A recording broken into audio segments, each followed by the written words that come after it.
How we doing? All right.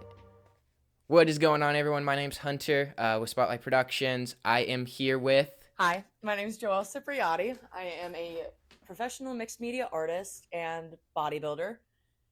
And I show dogs in conformation dog shows.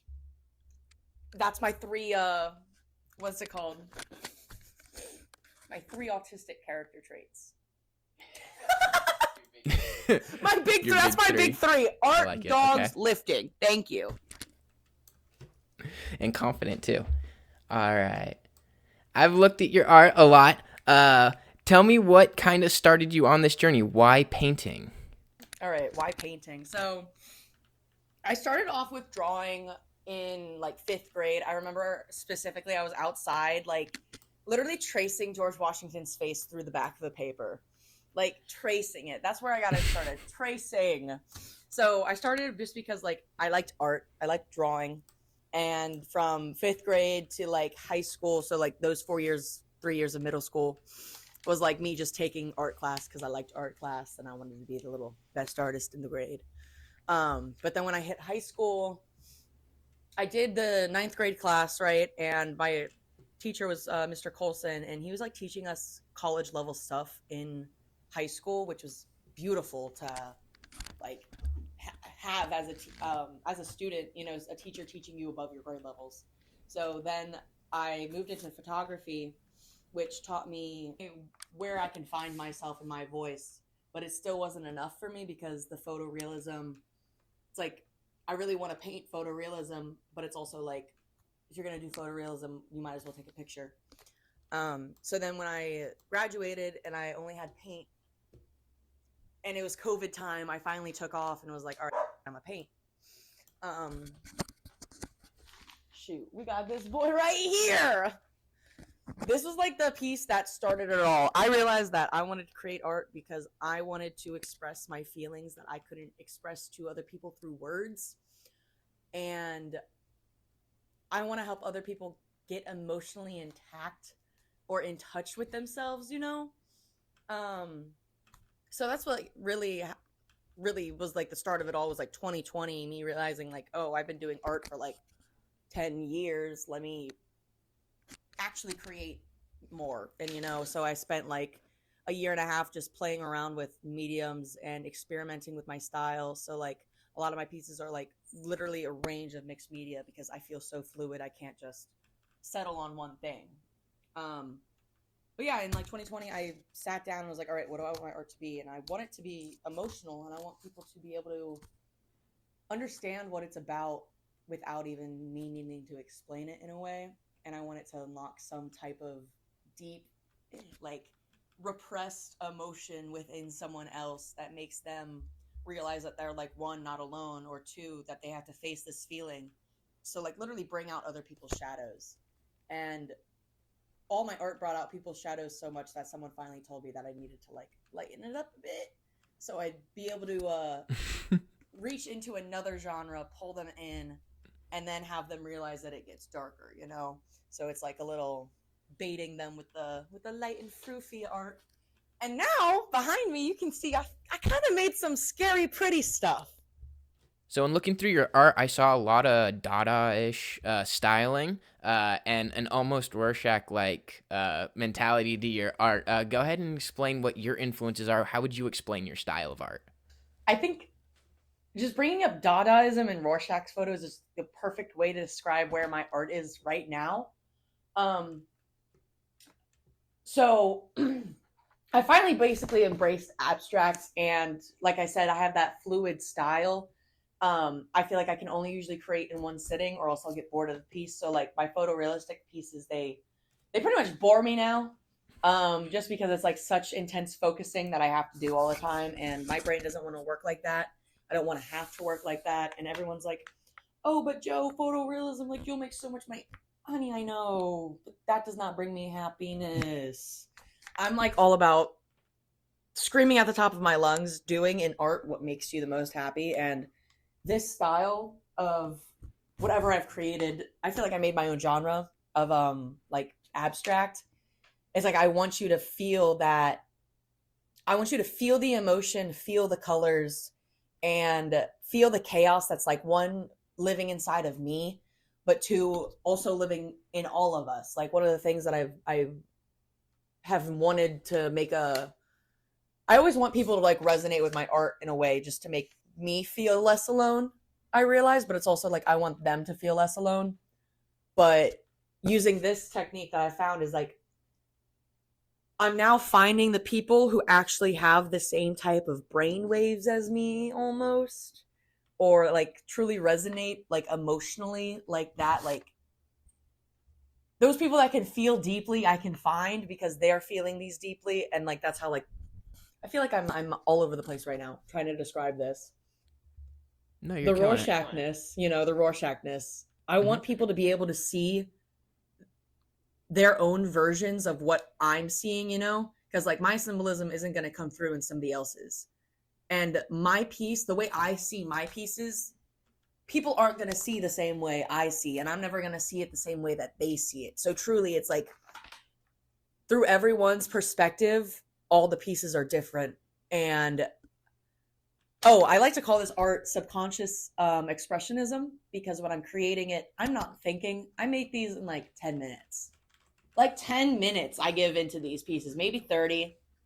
But it's like I don't think. I let myself completely dive into the don't think just art intuitiveness of like divine creating. Like I feel like sometimes my pieces are literally like channeled from the divine and I feel crazy sometimes, but it's like I'm You not. referenced the art behind you a little bit. Do you want to give us an explanation of maybe just one of those pieces, kind of what inspires either that one or you in general? I know you've had a lot of different varying experiences in your life, from bodybuilding most recently to showing dogs even a long time ago. What inspires you to do your art today? Where do you draw your meaning?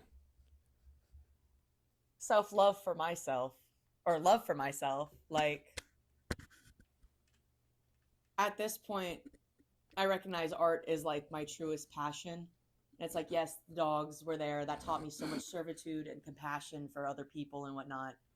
And in the bodybuilding, it taught me to finally take all of that care that I'm putting externally from the dog shows back into myself because, like, during that 10 years of showing dogs, it was like basically I don't have time for myself. And I have diabetes. So it's like everything would be everything about for everything that I had to do to take care of myself would be pushed out the window because I had dogs to take care of. I had an external responsibility while also having an internal responsibility.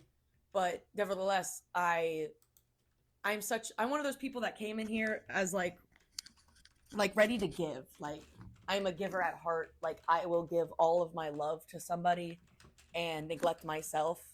I will always drop myself for my friends and I'll drop my own dreams for my friends. And that's kind of what this piece right here symbolizes. Um, it's like unrequited love for yourself. You keep putting into other people and putting in and putting in, but it's like your cup's not being filled. But then I still take a step back and I'm like, wait a second. My cup is being filled because like I am love. I give love and I receive love from like my friends, my family, my animals, and it's all around me. And how do I say it? It's like I never want to be ungrateful for that, and I don't want to make it sound like I'm complaining or like that I'm not aware of the love that is around me. It's just that I keep fucking putting that love into the wrong fucking cup, you know, like into the wrong cup every time, and I wasn't using my discernment to be like, all right, I'm allowed to have this love for people, but it's like, where do I draw the line? Who do I draw the line for? And it's like, I need to make sure that I'm surrounding myself with people that don't make me feel drained. You introduced that you had diabetes. How did that come into your life? When did you find that out, and how's that influenced your life, especially bodybuilding? All right, so diabetes. That's where a big part of my art comes from. You know how I want other people to feel the emotions that I'm feeling or resonate in that way. It's like diabetes is one thing that no one other than a diabetic is going to understand. So it's like when you meet another diabetic, you are instantly you get them on another level that no one else will ever fucking understand. So yeah, I was diagnosed at 12. I was literally at handling class for my dog show stuff, and I was having hot flashes. My mouth was extremely dry, like dry mouth. I was having all the symptoms of high blood sugar. So my sibling had already been diagnosed for like 3 years. So when we got home, my mom told me to have them check my blood sugar, and when we checked it, it was like 230. Then we go to the doctors, to our pediatrician, and they run the test, and they have the audacity to be like, "I'm sorry, your daughter is not diabetic," and we're like, "Excuse me." The proof is in the pudding right here. Like, we have the numbers, we have the levels. So finally, we go to my siblings' endocrinologist to have them run tests. She winks at us and says, "Go get a nice meal before you get this blood drawn. Because you eat carbs, your blood sugar goes up. You get Spike insulin, it. your blood sugar goes down. Yeah. So we made sure that my blood sugar spiked with the raspberry mocha type drink from Starbucks. 80 carbs straight to the blood. Yeah, no, literally. I love that I can talk about this and you get it. Like, you understand. Oh yeah, no, I totally know what's going on. So I have guess the patients only who do other this all the people time. that will understand what's going on is the endocrinologist side. But I don't think you guys can actually feel what a low feels like, and that's where I'm like, I don't No. believe you. You're never gonna feel what I feel. So, diabetes. If I were to give you the bigger picture of it, so like a lot of people are gonna say that like they got a disease and was like it was a curse or something. Nah, this was a blessing. This was a test. This is like something that I had to literally look at the bigger picture and be like, oh, what is this teaching me? Why did I get this? And it's like, y'all know how I said earlier, I drop everything for everyone else. I feel like universe gave me diabetes to be like, are you gonna take care of yourself? Are you gonna love yourself and like take care of you? So it's like big mind there when it goes into bodybuilding. But with the art, that's like another reason why I like started this emotional thing, is because I really want people to be able to feel what a physical disability is like, because we always see mental health paintings. We always see that. I really want to be able to show that physical disability through the art. And I think that's one of the most powerful things that I can do as a type 1 diabetic, is to also like make art for other type 1 diabetics, and then also make that art for the people that are surrounded with type 1 diabetics so that they can get understood and feel more about what we're going through. So yeah, I'm gonna stop there. There's a really big difference between bodybuilding and painting, at least in my mind. How do you consolidate it in your brain? How do those two work simultaneously in you? If I do not go to the gym, that is me asking for depression to arrive at my door. So bodybuilding and the lifting aspect is like a meditative thing almost. So it's like doing my workout before I start even painting is like getting me in that mind space, that creativity, that focusing on me. And like it literally felt like every time I would like do my prep workouts, it literally felt like meditation for 5 hours, but working out. So then making your own dopamine supply and serotonin and whatnot, so that then I can go and make my art. And I love that you brought up that it's like, it seems like a juxtaposition type thing, Mm-hmm. which is, yeah, it is. One of the series that I started but never really finished was my Muscle Mommy series, and that was basically showing the juxtaposition about how muscles can be feminine while still being masculine, but not like saying like, oh, muscles are masculine. Nah, they can be feminine. And then I threw in that juxtaposition with the plants to like show that in there, and that kind of shows me like the juxtaposition, like the art being the plants and whatnot, and then the physical being like, the body and the muscles and whatnot. And it's like, I don't know, it just brings up balance again to me. Yeah, for sure. I see a lot of balance in your art and in your life, honestly. There's a lot of things that seem like they're contrasting, and then you're kind of balancing them so well. You brought up nature in your art, and there was one more thing I wanted to bring up that I'd kind of noticed, and you can kind of tell me if it's an intentional running theme or something maybe I'm just looking into, and that's the birds in your art. Where does that influence come from? Is that intentional, or is that something that just kind of happens with the way you paint? You keep on bringing up the best things. Like, thank you. Oh my god. Okay, so getting to the birds. Mr. Crow is basically a guide of mine that I know I channeled during 2021, I think. And like that day I had gotten a necklace with a bird on it and made that painting, and then I slowly started realizing, I was like, "Oh, wait. This dude keeps on popping up in my drawings consistently. Like, he be coming through. This motherfucker is like a bestie of mine, and I just resonate with birds so heavily, and I always have. Um, but yeah, he's the one that comes through the most. He's the most prevalent. Um, and I know he's like rooting for me. So basically, what Mr. Crow does is he blocks out negative energy, reinforces positive energy, and then builds up opportunities that are missed into even bigger ones. And to say the least, he has done that. Like, he does that. He does that. I swear to God. So it's like, I started making prints of the drawing that I made, or original painting I made, and so many people resonated with him. And I'm like, well, I resonate with him, and I know other people resonate with him. And I know I love birds, and that's one of my big inspirations. So, like, when I was in school, they were like, what do you love painting? And I'm like, well, fucking, I like birds. I do. I guess I like birds. So, yeah, and then I did a whole bird series.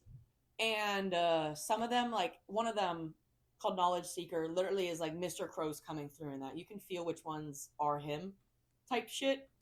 But then I started making these ones, and now he's just like coming out. Like I'm not even purposefully painting a bird, but you can see a bird in these pieces type. No, for sure. I can definitely see it in a lot of your art, abstract or accurately. Thank you so much for talking with me today. Hopefully this can be a continuing thing. Go ahead and tell the people where they can find you. Y'all can find me at Sip of Joelle, CIPOFJOELLE on Instagram, Facebook, and then at Sip of Joe on TikTok, and sipofjoelle.com for original art, prints, and stickers. Perfect. Thank you. Thank you.